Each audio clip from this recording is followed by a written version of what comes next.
Bridget's always reflected my life back at me. And, she did when I was in my 30s and I was out there on the RAS with no man and no kids. And now she does again about being pregnant, all the humiliations and exhilaration of being pregnant in your 40s, I went through as well. And so she just always relates to me. I always relate to her. I love this character, and I love the people involved. Coming into it, I was very nervous, and then I think there was enough time that had gone by where everybody was a bit nervous, and that made a big difference, so we could all sort of start over again, or they started over again, and I was just beginning, so it was fun. I had the same skepticism most people have about sequels. Can they work? Does anyone want it again? Is it relevant? Is it out of date? And I started to get the feeling that people they were rooting for it to work.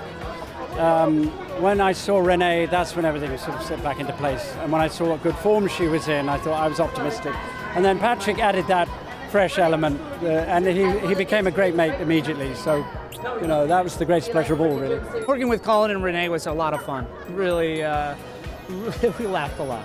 We're all a big dysfunctional family, so getting back together is quite funny. We all have the same old stale jokes and all of that. So, and then Patrick, we had to bring Patrick in. So we wanted him to be the all-American dream, the perfect foil for Mr. Darcy.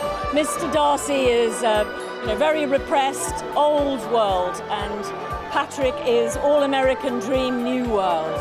So, and we loved the idea that they wouldn't be enemies. That they were both quite good, and they had this bromance going on until they learned that they both might be the prospective fathers to a child. Hopefully it lives up to all the other movies, and certainly the books and things like that, and they're satisfied, and they come away entertained and moved, and they laugh. I hope it's a really happy reunion. That's what I felt when I read the script. I was so happy to be back in Bridget's world and with her parents and her friends. It was, I hope that they have fun and they laugh and that they're happy to be reunited with our Bridget Jones pals.